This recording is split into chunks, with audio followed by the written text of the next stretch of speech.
Muy buenas noches para todos. Alguno que quizá no pude saludar. Qué bueno que es ese tiempo que podemos estar delante del Señor. Y yo hoy les quiero invitar a pensar delante de Dios, ¿no? Que cada uno pueda tener su momento de intimidad, de recogimiento, podríamos decir. Somos muchos, somos unos cuantos, gracias al Señor, ¿no? Pero que vos puedas decir, bueno, ahora estoy yo con el Señor me va a hablar, ¿no? A través de su palabra, y que puedas tener ese corazón dispuesto. Vivimos en un mundo de mucho ruido, ¿no? Vertiginoso, del trabajo a la casa y de la casa a algunas responsabilidad quizás familiar, y de allí a la iglesia, y todo se vuelve como muy acelerado, ¿no? Y qué bueno tener este tiempo de parar, ¿no? Parar y pensar y meditar en su palabra. Leía hace unos días una frase de Jim Elliot, misionero allí a los Aucas de Ecuador, que me gustó mucho, que él escribió esto. Dice: creo que el diablo se ha propuesto monopolizar tres elementos: el ruido, la prisa y las multitudes, ya que él está muy consciente del poder del silencio. Imagínense que si esto era una afirmación cierta hace 60 años cuando fue escrita, cuánto más ahora, ¿no? Que el mundo es mucho más acelerado, y ahora tenemos este tiempo para parar y para pensar, para leer la Escritura, su palabra, y para aplicarla a nuestra vida. Hace mucho tiempo, siendo yo un niño en la escuela, me acuerdo que me llamó mucho la atención un amigo que vino y que me contó que había ido a una parroquia, ¿no? Y que en la parroquia habían tenido un festejo de Jesús payaso, ¿no? Yo digo, Jesús payaso, yo no era creyente, ¿no? Poco sabía o nada quizá de la Escritura, pero me llamó la atención eso de Jesús payaso, que había dibujado un Jesús, pero ahí con el atuendo de payaso. Digo, qué raro, ¿no? Mucho más adelante en mi vida escuché de Cristo Obrero, ¿no? Cristo Obrero, ¿no? El otro día estaba escuchando una canción folclórica argentina muy bonita que habla del Cristo de las redes, del Cristo de los pescadores. Según parece, hay muchas personas que piensan que Jesús se puede adecuar a su realidad, ¿no? Que hablan de Jesús, hablan de Cristo, pero desde lo que ellos necesitan, de lo que ellos quieren. Entonces ahí aparecen como varios Jesús o varios Cristos. Y saben esto, de armarnos un Jesús a nuestro gusto, a nuestro criterio, es un error, es incorrecto, ¿eh? ¿Por qué? Porque solamente hay un Jesús, ¿eh? Solamente hay un Cristo. Y nuestra pasión es conocerlo y darlo a conocer, tal cual está revelado en las Escrituras. Ahora, si bien hay un solo Cristo, y esto es una verdad totalmente inamovible, sí hay varias maneras de mirar a Cristo, ¿no? Hay varias maneras de mirar y de considerar la persona de Cristo. Considera aquel, cantamos, ¿no? Y hay quizá por lo menos dos miradas que vamos a estar mirando hoy, considerando hoy, en que podemos mirar y considerar a Jesús. Les invito a leer Lucas capítulo 7. A partir del versículo 36, vamos a leer con detenimiento, con cuidado, porque tenemos que buscar aquí en este pasaje dos miradas hacia la persona de Jesús. Porque saben una cosa, de nuestra mirada hacia Jesús, de nuestro considerar la persona de Jesús, va a depender nuestra vida espiritual. Eso es así, ¿eh? Y vamos entonces a considerar y a mirar a estas dos personas que tuvieron dos miradas distintas y quizá podríamos decir opuestas a la persona de Jesús. Les invito entonces a leer Lucas 7:36. Dice así la palabra del Señor: uno de los fariseos rogó a Jesús que comiese con él, y habiendo entrado en casa del fariseo, se sentó a la mesa. Entonces Una mujer de la ciudad que era pecadora, al saber que Jesús estaba a la mesa en casa del fariseo, trajo un frasco de alabastro con perfume y estando detrás de él a sus pies, llorando, comenzó a regar con lágrimas sus pies y los enjugaba con sus cabellos y besaba sus pies y los ungía con el perfume. Cuando vio esto el fariseo que le había convidado, dijo para sí: este, si fuera profeta, conocería quién y qué clase de mujer es la que le toca, que es pecadora. Entonces, respondiendo Jesús le dijo: Simón, una cosa tengo que decirte. Y él le dijo: di, maestro. Un acreedor tenía 2 deudores. El uno le debía 500 denarios y el otro 50. Y no teniendo ellos con qué pagar, perdonó a ambos. Di pues, ¿cuál de ellos le amará más? Respondiendo Simón dijo: pienso que aquel a quien perdonó más. Y él le dijo: rectamente has juzgado. Y vuelto a la mujer, dijo a Simón: ¿ves esta mujer? Entré en tu casa y no me diste agua para mis pies, mas ésta ha regado mis pies con lágrimas y los ha enjugado con sus cabellos. No me diste beso, mas ésta desde que entré no ha cesado de besar mis pies. No ungiste mi cabeza con aceite, mas ésta ha ungido con perfume mis pies. Por lo cual te digo que sus muchos pecados le son perdonados, porque amó mucho. Mas aquel a quien se le perdona poco, poco ama. Y a ella le dijo: tus pecados te son perdonados. Y los que estaban juntamente sentados a la mesa comenzaron a decir entre sí: ¿quién es este que también perdona pecados? Pero él dijo a la mujer: tu fe te ha salvado, ve en paz. 2 personas con 2 miradas distintas hacia Jesús. Simón el fariseo y una mujer pecadora, de la cual no sabemos el nombre. Simón era fariseo. ¿Saben? Los fariseos eran los religiosos de aquella época más estrictos en la ley de Moisés.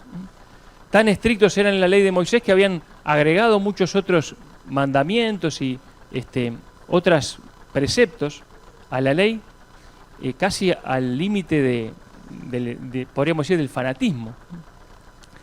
Nosotros ahora cuando hablamos de los fariseos casi que lo tomamos como sinónimo de hipócrita, ¿no? Pero en aquella época no era así. Ser un fariseo era alguien que gozaba de prestigio en la sociedad. Eran respetados, hasta admirados, podríamos decir, por algunos.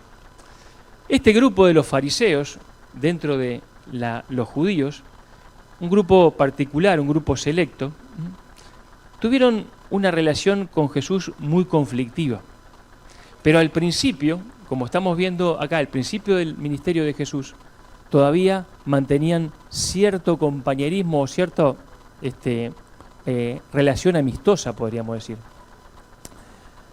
A la medida que Jesús fue ganando popularidad y su ministerio fue creciendo y las multitudes lo seguían, allí cada vez más, sobre todo la cúpula de los fariseos, se empezó a volver en contra de Jesús en forma cada vez más intensa y más violenta. Pero también recordamos que algunos fariseos creyeron en Jesús. ¿Se acuerdan? Jairo, principal de la sinagoga, creyó en Jesús y le fue a buscar para que Jesús sanase a su hija adolescente, a quien el Señor Jesús resucitó porque había muerto. También podemos pensar en Nicodemo, que vino a buscar a Jesús de noche para que nadie se enterara y recibió palabras eternas de Jesús. Y Nicodemo creyó en Jesús, ¿no? Y podemos pensar en José de Arimatea, que era un discípulo secreto de Jesús y miembro del concilio, dice la Escritura, ¿no? También un fariseo que creyó y le siguió. Pero la mayoría de los fariseos de a poquito fueron creciendo en su oposición y en su antagonismo a Jesús y rechazando a Jesús. Ahora acá vemos un fariseo que se acercó a Jesús y le rogó, dice acá, que comiese con él. Simón realmente estaba muy interesado en que Jesús viniese a su hogar, a su casa. pero para estudiarle más de cerca, para tenerle más cerca, para poder investigar quién era este tal Jesús, este maestro itinerante que era tan famoso, del cual tanto se hablaba. No fue esta invitación a la casa de Simón como quizás fue la invitación a la casa de Mateo, de Leví, cuando se convirtió, para honrarle, para estar con él, para invitar a otros que vinieran a escuchar su palabra. No fue una cena como quizá tenía con Lázaro, con Marta, con María, de comunión, de disfrute, de amistad, ¿no? Esto fue una cena, más bien un acercamiento motivado por la curiosidad. Simón quería investigar a Jesús de cerca, quería escudriñarle, quería oír a este maestro. Simón no reconocía que hubiese una necesidad en su vida. No pensaba que Jesús tuviese algo para darle que nadie más le podía dar. Solamente quería investigarle. Ahora Jesús no declinó la invitación. Jesús recibió esa invitación y fue a la casa del fariseo. Entró a comer con él.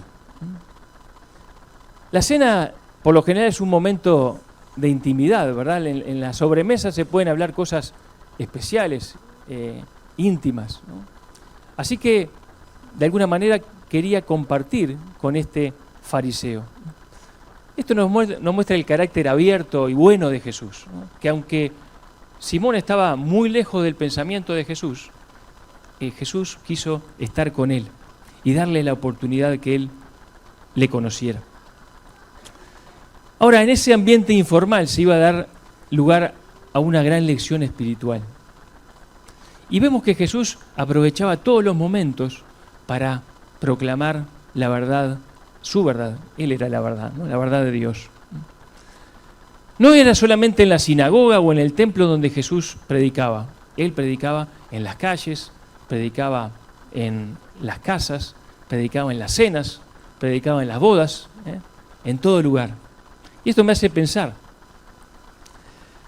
Creo que capaz que nuestro cristianismo moderno le ha dado demasiada importancia por mucho tiempo al púlpito y a la plataforma sobre otras instancias de compartir la palabra. Ojo, no se me malentienda.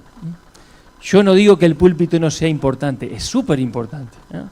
Y desde el púlpito, desde la plataforma, solamente hay que compartir la palabra de Dios, la cual es capaz de salvar al perdido y edificar a la iglesia.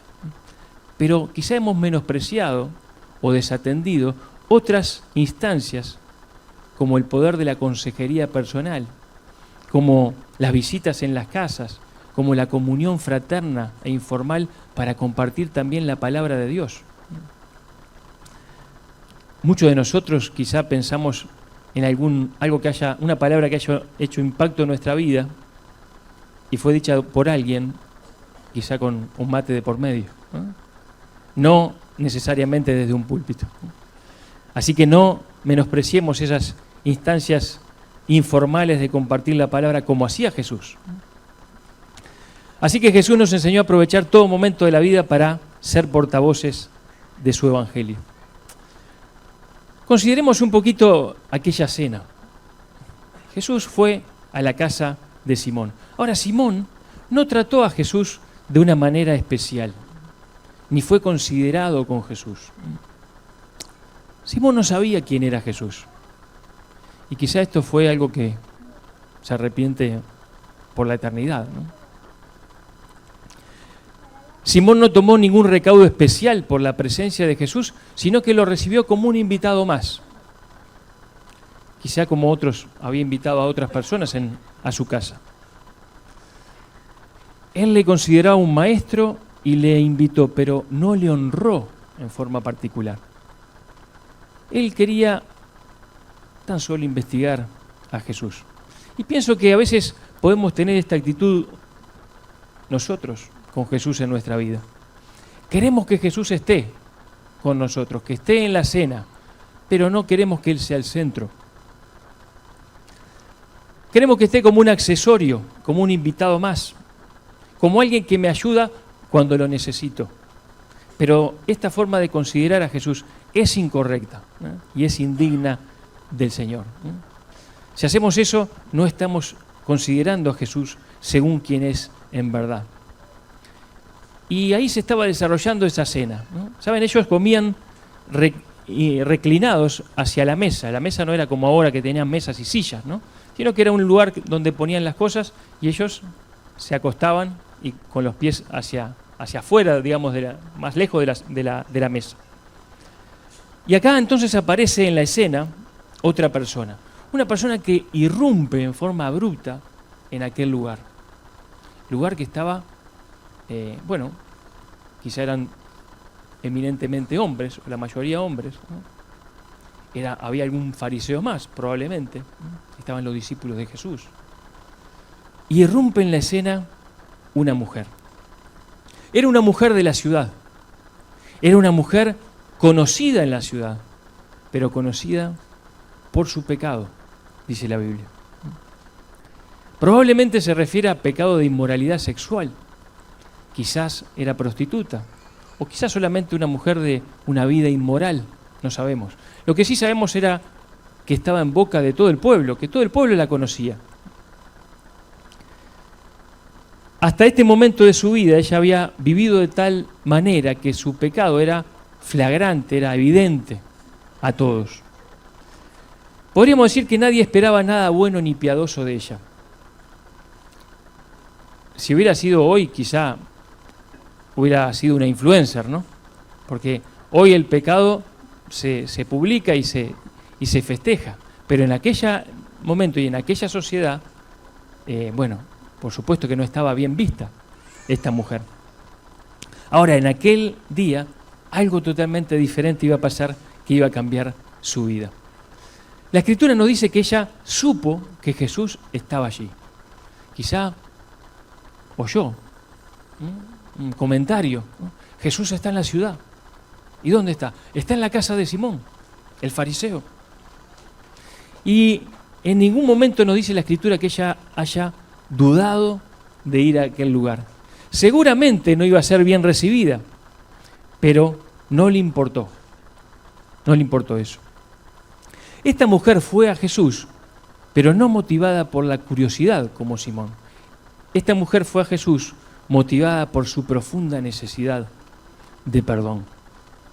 Ella era una pecadora, todos lo sabían, pero la que más lo sabía era ella. Y ella sabía que necesitaba el perdón. Una restauración, una nueva oportunidad, una vida nueva. No era algo opcional para ella, en eso le iba sin duda la vida. Había escuchado quizá de la fama de Jesús, de su compasión, de su amor para con todos, de su gracia.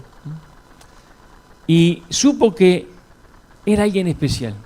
Y sin duda convencida por el Espíritu Santo de pecado, de justicia, de juicio, arrepentida, fue a los pies de Jesús. Fue a los pies literalmente, ¿verdad?, de Jesús. Y se acercó llevada por su profunda y desesperada necesidad de perdón.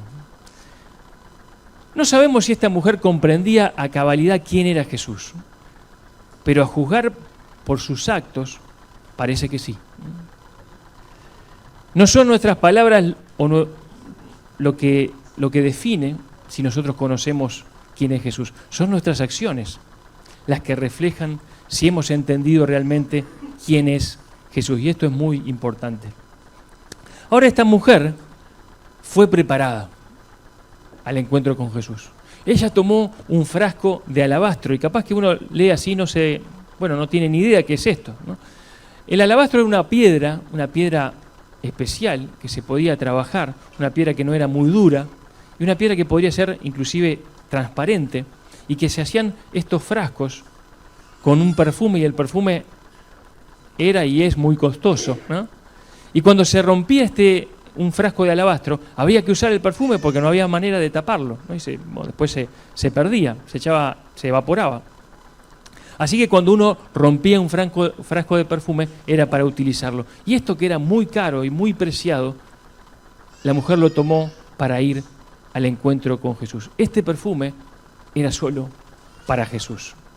Esta mujer trató a Jesús con honores. Ella le trajo lo mejor. Ella se puso a sus pies, dice la Escritura, en una actitud de humildad, de humillación, de sumisión. Ella lloró a los pies de Jesús y secaba sus lágrimas con sus cabellos. ¿Saben? Los cabellos de la mujer eran, parte de su femineidad, definía su belleza.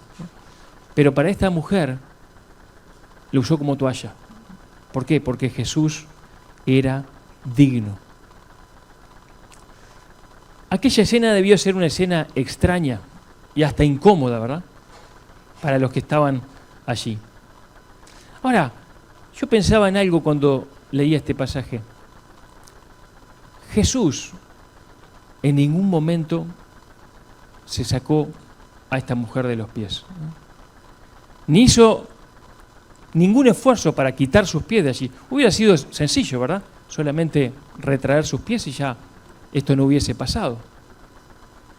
Pero vemos que Jesús permanece allí. Jesús recibe ese sacrificio, ese acto de adoración, de devoción, de amor de esta mujer. ¿Te has preguntado por qué? ¿Por qué un ángel poderoso en Apocalipsis, cuando Juan se postró delante de él, dijo: ¿qué estás haciendo? Levántate. Yo soy un consiervo tuyo. No, adorá solamente a Dios. Pero esta mujer adoró a Jesús y Jesús se dejó adorar. ¿Te has preguntado por qué? Porque Jesús es Dios. Porque Él es digno de toda adoración. Y este tipo de manifestación era apropiado. Hay personas que se sienten incómodas cuando Dios en su palabra habla de su gloria. Che, ¿cómo puede ser que Dios hable de su propia gloria? ¿No? ¿Saben? Dios no tiene vanagloria. La palabra vanagloria es algo que no está en el vocabulario de Dios, ¿no? La vanagloria solamente la podemos tener nosotros los hombres cuando nos tratamos de adjudicar la gloria que no nos corresponde, ¿no? Pero Dios, el todopoderoso creador, el único ser increado, majestuoso, santo, Él es digno de toda gloria y de todo honor. Ningún sacrificio es demasiado para ofrecerle a nuestro Dios. Si todos los seres de todo el mundo, visibles e invisibles, al mismo tiempo le adoraran, eso sería el cielo, ¿no? Sería totalmente adecuado, sería totalmente justo y apropiado. Él es digno de todo reconocimiento y de la adoración de cada una de sus criaturas. Cuando Dios habla de su gloria, habla con justicia. Es lo adecuado en el universo, que todos adoremos al único digno de adoración. Jesús recibió este acto de devoción, de amor, porque Él es Dios, Dios hecho hombre. La escena, como decíamos, era incómoda. Era incomprensible para Simón. Le dio mucho para pensar. Y entonces, él quería saber quién era Jesús, si era realmente un profeta. Si era un profeta, ¿por qué se dejaba tocar por una mujer pecadora? Si fuera profeta, sabría que esta mujer es pecadora. Y esa frase de la mente de Simón merece un análisis también, ¿no? Porque implica varias cosas. Ahí vemos cómo piensa alguien con la mente de Simón, con esa mente de fariseo, ¿no? Para los fariseos, vemos, los verdaderos ministros de Dios no se podían juntar con los pecadores. Simón entendía que el rechazo a los pecadores era parte de lo que Dios le pedía. Cuán equivocado estaba en esa religiosidad, en esa ceremonia que él tenía en su cabeza, ¿no? Su actitud era aquella que reprendía Isaías. En Isaías 65:5 dice que aquellos que Dios reprendía a través de Isaías pensaban así: estate en tu lugar, no te acerques a mí, porque soy más santo que tú. Y de esa manera actuaban. Y a Dios aborrecía esa manera de pensar y de ser. La verdadera santidad no es una persona que tiene vestidos blancos y se aparta del mundo para no ser contaminada por los pecadores, ¿no? La santidad verdadera es algo activa, es algo que surge del mismo Dios santo, del mismo Cristo, en nuestra comunión con Él, en nuestra intimidad con Él. Y no es ensuciada por estar con un pecador, sino que al revés, es capaz de influenciar positivamente a alguien que está lejos de Dios para traerlo a los pies de Cristo. Es capaz de impactar a su alrededor como hacía Jesús. Es viviendo en santidad, queridos, que somos sal y luz, pero no es para estar apartados de todos. ¿Somos una sal que debe estar en el salero? No, tiene que estar salando. ¿Somos una luz que hay que ponerla abajo de la mesa? No, tiene que estar alto y alumbrando. Yo pensaba, no, la vida santa de Cristo era un impacto tremendo para aquellos que, como esta mujer, estaban buscando una salida, un camino, una nueva vida. Reprendía a los de duro de corazón su vida, y también a los que tenían el corazón humillado era como un imán. El pensamiento de Simón era producto de su manera de ver la vida con Dios. Él veía la vida con Dios de una manera exclusivista, descalificadora. Los pecadores estaban en la parte más baja de sus conceptos. Solo se merecían su desprecio y el apartarse de ellos. ¿Cuán lejos estaba ese pensamiento del pensamiento de Cristo? Qué triste la actitud de aquellos creyentes que tienen esa manera de pensar. Me aparto de los pecadores para que no me vayan a contaminar. No nos enseña eso la Escritura. ¿Qué actitud tengo yo hacia los pecadores? ¿Me parezco a Jesús? ¿Saben? Jesús fue llamado amigo de los pecadores. Así le llamaban. Él estaba cerca de ellos para poder influenciarlos y para poder salvarlos. Él vivía en perfecta santidad, pero se acercaba a los pecadores. No se manchaba con ellos, sino que, al contrario, su vida les impactaba. Si nosotros, hermanos, les descalificamos, nos apartamos y no les amamos, no vamos a estar actuando como discípulos de Cristo. Claro que esto se trata de un delicado equilibrio, ¿verdad? No se trata de que nosotros, por alcanzar a otros, hagamos lo mismo que los demás, ¿no? Eso sería contraproducente. No puedo confundirme con los demás, pero tampoco puedo apartarme orgullosamente a mi monasterio. Debo ser santo delante del Señor, pero ir en esa operación de rescate, de ser sal y de ser luz. Ahora Jesús lee los pensamientos de Simón. No sé qué le parece a ustedes, ¿no? Pero eso es un poquito inquietante, ¿no? Si yo te digo, Jesús está leyendo tus pensamientos ahora, ¿no te inquieta un poco? ¿No? Los lee en todo momento, los ve en todo momento. Es así, Dios sabe todo, conoce nuestro interior. Nada puede escapar de su oído y de su vista. Ahora, la respuesta de Jesús a los pensamientos de Simón, a sus conceptos, a su accionar, es realmente espectacular, ¿no? Porque Jesús le dice, primero que nada, Simón, una cosa tengo que decirte. Es como si Jesús pensara, no lo puedo dejar en ese extravío, no lo puedo dejar en esa manera de pensar. Qué misericordioso que era Jesús, ¿no? Él estaba pensando mal, ¿no? Dice, te tengo que decir una cosa, te tengo que enseñar algo, te tengo que compartir algo realmente especial. Y lo que hace es compartirle una parábola. Un ejemplo muy sencillo, pero muy profundo, ¿verdad? Breve. Un acreedor y dos deudores. Un acreedor y dos deudores. Los deudores, evidentemente, están representando a Simón y a la mujer pecadora. ¿Y el acreedor? ¿Quién es? El acreedor es Dios, ¿verdad? Un acreedor tenía dos deudores. El uno le debía 500 denarios y el otro solamente el 10% de eso. O sea que uno le debía 10 veces más que el otro. Y no teniendo ellos con qué pagar, o sea que ninguno de los dos podía pagar, la deuda para uno y para el otro era impagable. Y dice, perdonó a ambos. Y eso es importante pensar, ¿no? Ambas deudas eran impagables. Entonces, el acreedor perdona ambas deudas. ¿Saben? Cuando un acreedor perdona la deuda, ¿quién paga? Porque alguien paga, ¿verdad? Si hay una deuda y el acreedor la perdona, ¿quién la pagó? El acreedor, ¿verdad? O sea que el acreedor perdona la deuda, asume el costo de la deuda. Y eso es lo que ocurrió también con nosotros, como vamos a ver un poquito más adelante.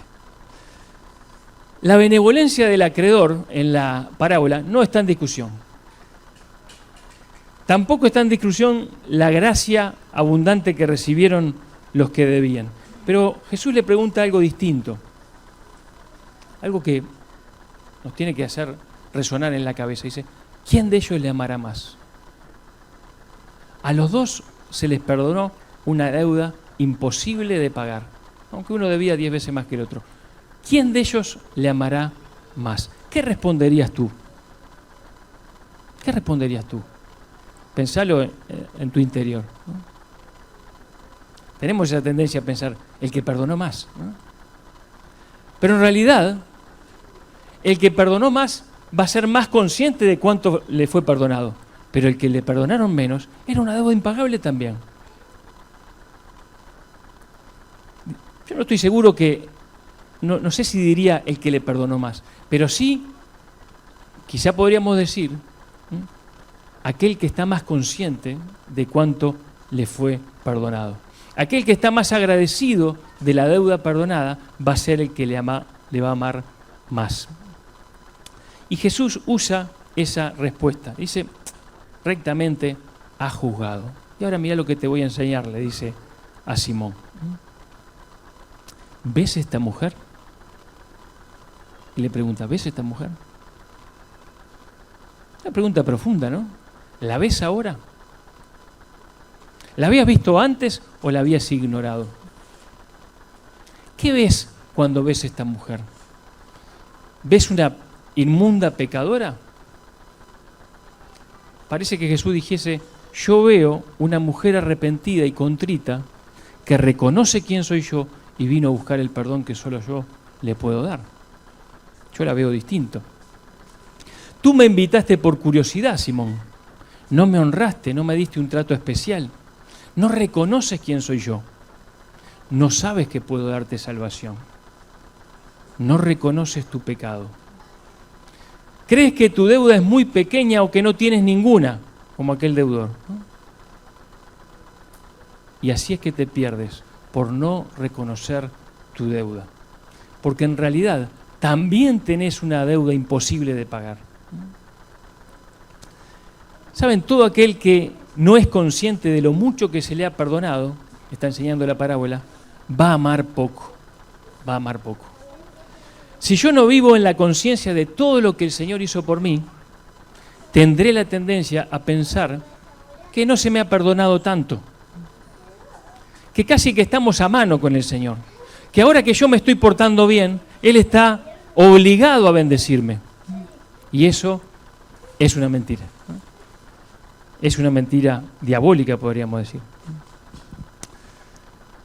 El Señor no es deudor de nadie. Él no es deudor de nadie. Tú eres deudor. Yo soy deudor. El Señor quiere perdonar, si aún no le conoces, quiere perdonar esa deuda impagable. Sea que seas conocido y reconocido por tus pecados, o sea que vos mismo pienses que sos una buena persona. No es así. Eres un pecador, eres una pecadora, dice la Escritura. Y el Señor quiere perdonar esa deuda porque es impagable. La única manera de hacerse cargo de esa deuda es en el infierno, en la condenación eterna. Seguro que no querés. Pero el Señor Jesús asumió esa deuda en la cruz. El Señor Jesús murió en la cruz por esa deuda y pagó por tus pecados, por tu deuda en la cruz. Cuando el Señor Jesús, antes de exhalar el último suspiro, Jesús dice en griego, tetelestai, Y esa palabra quiere decir, la deuda ha sido cancelada, consumado es. O sea que cuando Jesús está muriendo, Él dice, pagué la deuda. El acreedor se hizo cargo, pagué la deuda.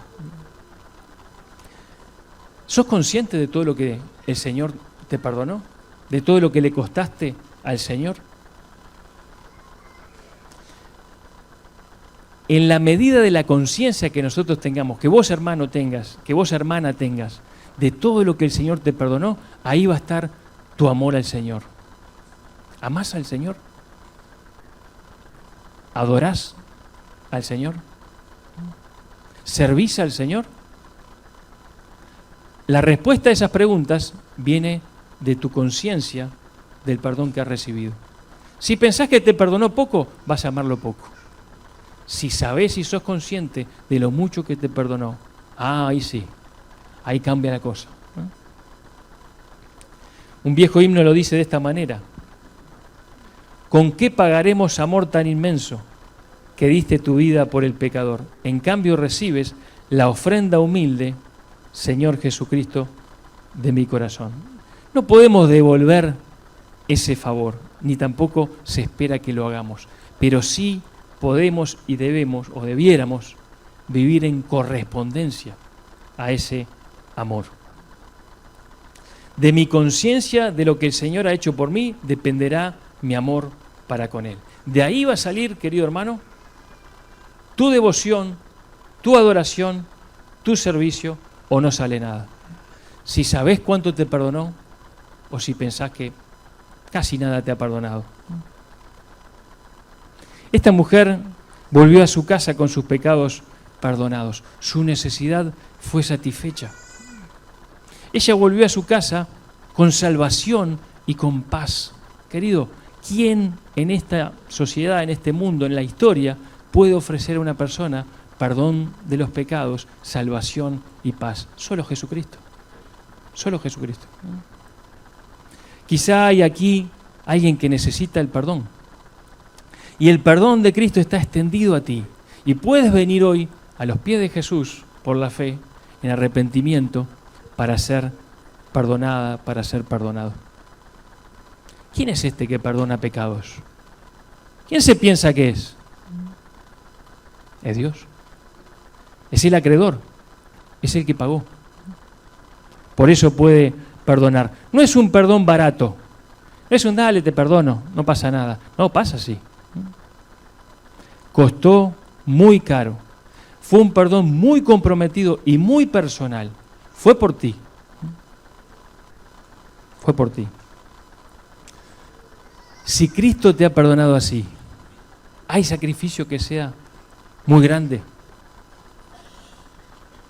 ¿Le amas según has sido perdonado? Y con esa pregunta quiero ir terminando. Ahora me gustaría contarle un poco la biografía de un hombre que se dio cuenta de esta realidad. Vivió en el siglo XVIII. Su nombre, a ver si me sale, Nikolaus von Zinzendorf, más o menos. Dice que nació como hijo de un conde de ascendencia noble en Alemania, en un lugar llamado Dresden. Su fecha de nacimiento quedó registrada por su madre en una Biblia familiar, 26 de mayo de 1700. 6 semanas después de nacer, su padre murió de tuberculosis, quedando Zinzendorf bajo el cuidado de 3 mujeres, su madre, su tía y su abuela. Creció en una familia piadosa, recibió excelente educación. Estaba destinado a ser conde por la posición de su familia. A él le gustaba viajar, y un viaje que hizo en su juventud cambió su vida. Estaba muy interesado en el arte en aquel tiempo. El arte y la cultura le sirvieron como instrumentos para pensar más acerca de su relación espiritual con Jesús. Cuando estaba en el Museo de Artes en Düsseldorf, Alemania, no pudo quitar su mirada de un cuadro.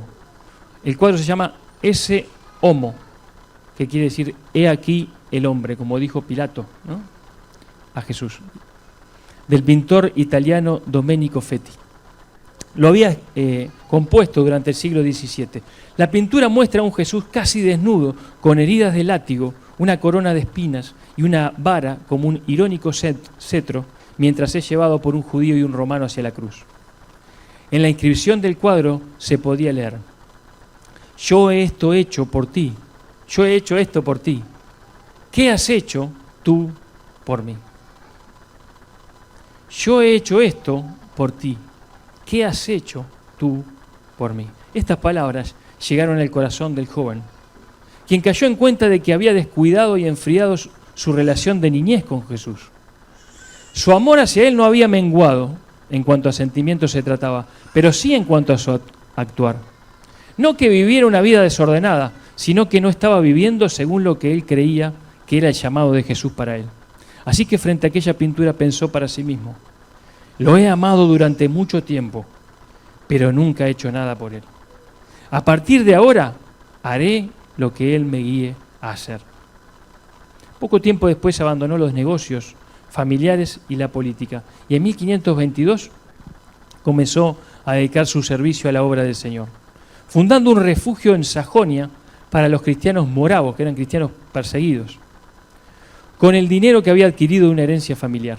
Pronto estos moravos, perseguidos y oprimidos por la Iglesia Católica Romana, comenzaron a llegar desde Bohemia, desde Moravia, y la comunidad se empezó a conocer como Hernut, que significa bajo la mirada del Señor. Pronto el lugar se convirtió en una pequeña aldea. En 1727, él se mudó con su familia a este lugar, al orfanato del lugar. Como si fuera un pastor, hacía visitas por las casas, brindando consejo a las familias desde la Biblia.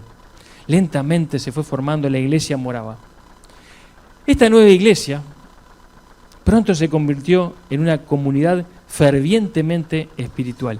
En 2 décadas, en 20 años, Zinzendorf y la iglesia morava enviaron misioneros por todo el mundo: Groenlandia, Laponia, Georgia, Surinam, la costa africana de Guinea, Sudáfrica, el barrio judío de Ámsterdam, Argelia, Ceilán, Rumania y Constantinopla. En total, más de 70 misioneros de una comunidad de 600 personas. 70 de 600 fueron enviados. En especial en la década de 1732 al 42 fue de oro para las misiones moravas, algo que nunca se había visto, al menos en términos de expansión misionera. Un hombre que entendió lo que Jesús había hecho por él. Pero miren, muchas décadas después, una joven creyente inglesa llamada Frances Abergall fue a Düsseldorf, Alemania, y allí, en una de las galerías de arte, se encontraba la famosa pintura titulada Esse Homo. Debajo de la pintura estaban escritas las palabras: esto he hecho yo por ti, ¿qué has hecho tú por mí? Al ver aquella pintura, la joven quedó profundamente conmovida por la escena. Así que después de contemplar la pintura por un rato, tomó un lápiz y papel y escribió: mi vida di por ti, mi sangre derramé, por ti inmolado fui, por gracia te salvé. Por ti mi vida di, ¿qué has hecho tú por mí? Mi celestial mansión, mi trono de esplendor, dejé por rescatar al mundo pecador. Sí, yo todo dejé por ti, ¿qué dejas tú por mí? Reproches, aflicción y angustia yo sufrí, la copa amarga fue que yo por ti bebí. Reproches yo por ti sufrí, ¿qué sufres tú por mí? De mi celeste hogar te traigo el rico don, del Padre, Dios de amor, la plena salvación. Mi don de amor te traigo a ti, ¿qué ofreces tú por mí? Guardó aquel papel que fue olvidado por largo tiempo. A su regreso a Inglaterra encontró la poesía, no le pareció que era de buena calidad, la arrugó, la lanzó al fuego de la chimenea. Felizmente el papel no cayó en el fuego, fue levantado por su padre, que quedó conmovido por las palabras y compuso el cantado himno. ¿Y nosotros? ¿Cómo considerás a Jesús? ¿Como Simón o como aquella mujer? Simón fue a Jesús por curiosidad, la mujer por su profunda necesidad. Simón lo trató como a cualquier invitado, la mujer como a la persona más importante de su vida. Simón obró cuidando su posición y su orgullo. La mujer se humilló y se quebrantó. Simón habló, la mujer solo lloró. Simón le consideraba como un maestro y quizás un profeta.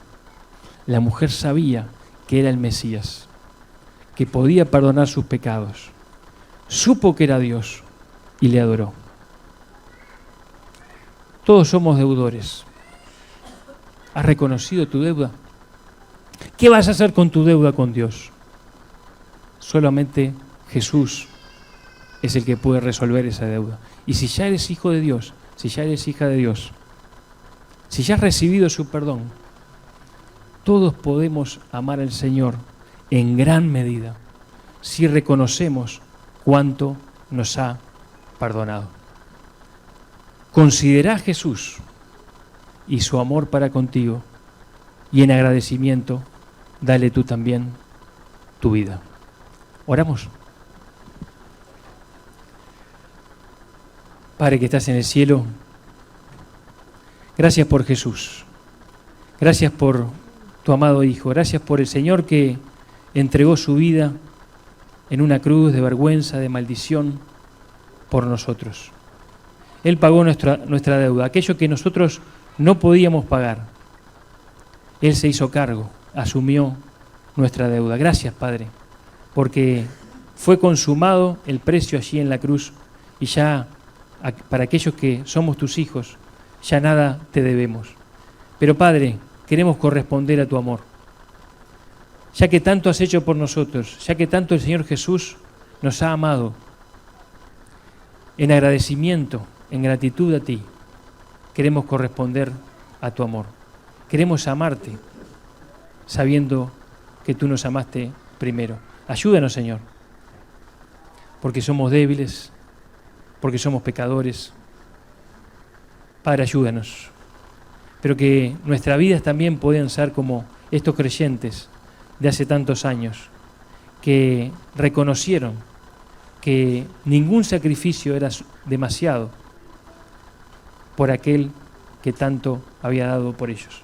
Señor, que tu palabra siga obrando en nuestros corazones. Gracias por tu iglesia, gracias por tu palabra. En el nombre de Cristo Jesús. Amén.